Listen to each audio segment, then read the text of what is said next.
आदिकाल, नामकरण और परिस्थितियां। हिंदी साहित्य का इतिहास लगभग 1000 वर्षों का है। संपूर्ण हिंदी साहित्य के इतिहास को 4 कालों में बांटा जाता है।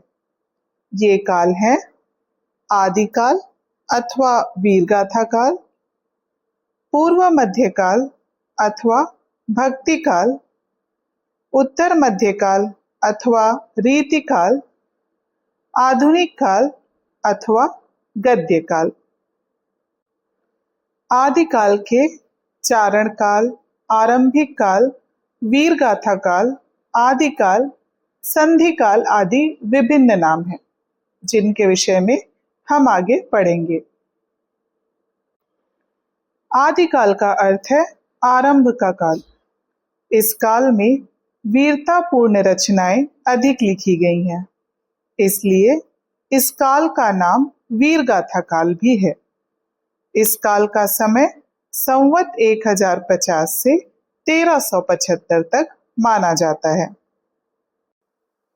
आदिकाल के नामकरण को लेकर हिंदी साहित्य में विद्वानों में मतभेद रहा है। कुछ विद्वानों ने इसे वीरगाथा काल कहा तो कुछ ने चारण काल, किसी ने सिद्ध सामंत काल कहा है तो किसी ने बीजवपन काल। आदिकाल को विभिन्न विद्वानों द्वारा दिए गए नाम निम्नलिखित हैं। आचार्य रामचंद्र शुक्ल के अनुसार वीरगाथा काल, विश्वनाथ प्रसाद मिश्र के अनुसार वीरकाल, डॉक्टर ग्रियर्सन और राम कुमार वर्मा के अनुसार चारण काल, राहुल सांस्कृत्यायन के अनुसार सिद्ध सामंत काल, महावीर प्रसाद द्विवेदी के अनुसार बीजवपन काल, मिश्र बंधु के अनुसार प्रारंभिक काल और हजारी प्रसाद द्विवेदी के अनुसार आदिकाल। इन विभिन्न नामों के विषय में थोड़ा विस्तार से समझते हैं। वीरगाथा काल। वीरगाथा का शाब्दिक अर्थ वीरों की कहानी से है।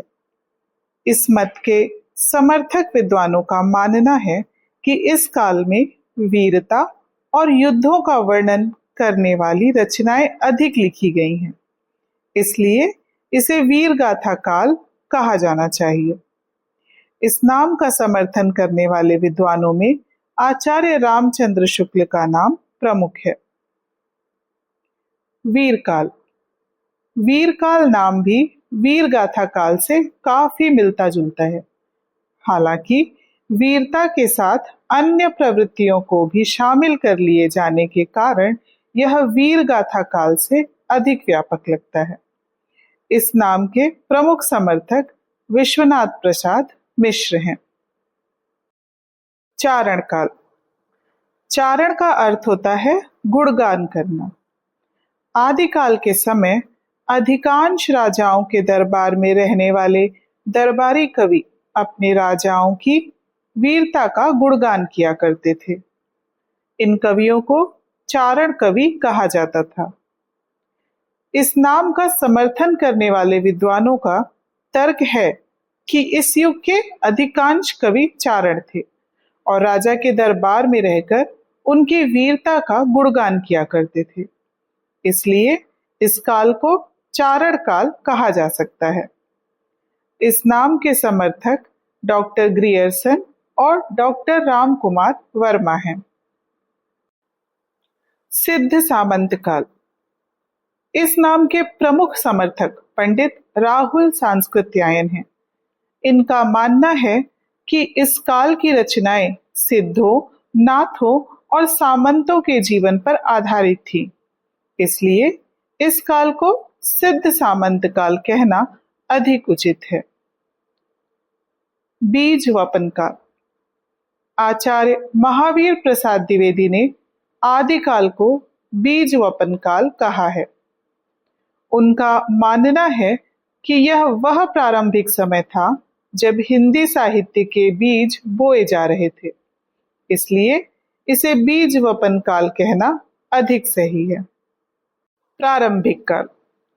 आदिकाल को हिंदी साहित्य का आरंभिक बिंदु बताते हुए मिश्र बंधुओं ने इसे हिंदी साहित्य का प्रारंभिक काल कहा है। उनके अनुसार इसी काल से हिंदी साहित्य की शुरुआत होने के कारण इसे प्रारंभिक काल कहा जाना चाहिए। आदिकाल। इस नाम के प्रमुख समर्थक आचार्य हजारी प्रसाद द्विवेदी हैं। उनका मानना है कि वीरता, भक्ति, प्रेम और हिंदी खड़ी बोली आदि आने वाले समय के सभी प्रकार के साहित्य के आदि बीज हमें इसी युग में मिल जाते हैं।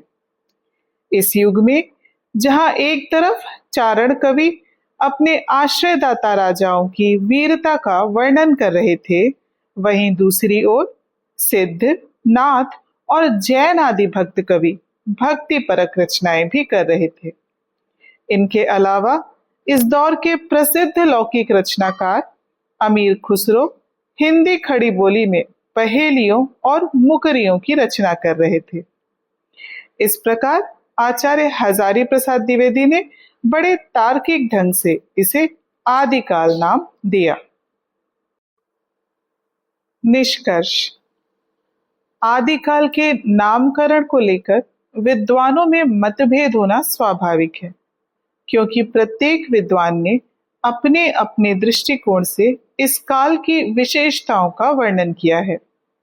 हालांकि हजारी प्रसाद द्विवेदी द्वारा दिया गया आदिकाल नाम अधिक तार्किक होने के कारण सबसे अधिक स्वीकार्य माना जाता है।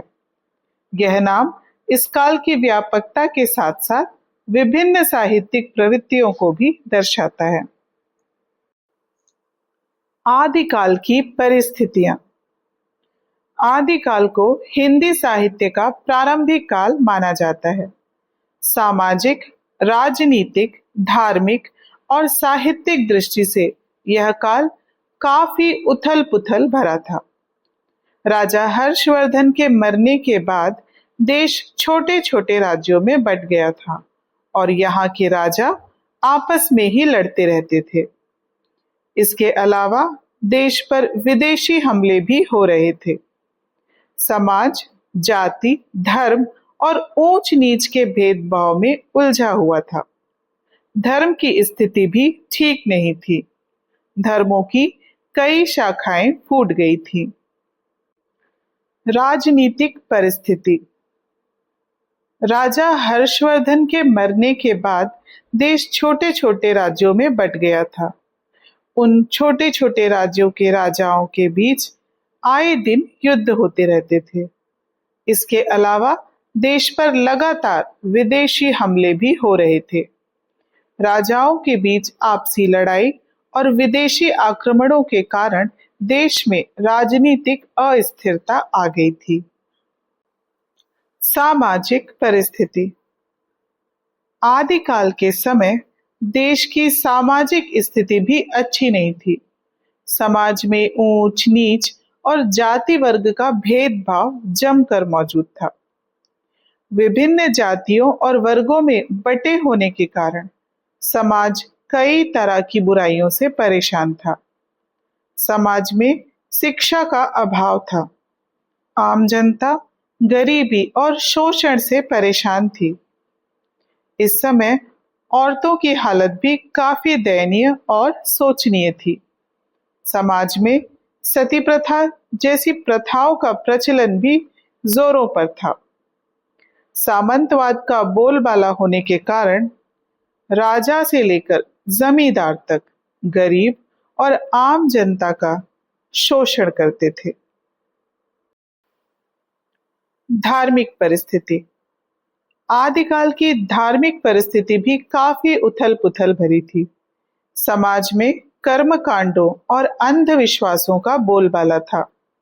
बौद्ध और जैन धर्मों में भी हीनयान, महायान और वज्रयान, सहजयान नामक कई शाखाएं बन गई थीं। नाथ और सिद्ध साहित्यों ने इस दौरान रूढ़िवादी और ब्राह्मणवादी धार्मिक व्यवस्था पर करारा प्रहार किया। साहित्यिक परिस्थिति। साहित्य समाज का दर्पण होता है, इसलिए किसी समय विशेष में लिखे गए साहित्य पर उस समय विशेष की राजनीतिक, सामाजिक और धार्मिक परिस्थितियों का विशेष प्रभाव पड़ता है। आदिकाल के साहित्य पर भी उस समय की इन परिस्थितियों का प्रभाव देखने को मिलता है। इस दौर में संस्कृत, प्राकृत, अपभ्रंश और हिंदी सहित विभिन्न भाषाओं में साहित्य रचा जा रहा था। देश में युद्ध की स्थिति मौजूद होने के कारण इस दौर में वीर रस के काफी काव्य लिखे गए। चंदबरदाई के पृथ्वीराज रासो महाकाव्य को इस युग के प्रतिनिधि काव्य के रूप में देखा जा सकता है। इस दौरान सिद्ध साहित्य और नाथ साहित्य आदि धार्मिक साहित्य की भी रचना हुई। इसके अलावा इस दौरान श्रृंगार रस के काव्य भी लिखे गए। अमीर खुसरो खड़ी बोली हिंदी में पहेलियों और मुकरियों की रचना कर रहे थे। धन्यवाद।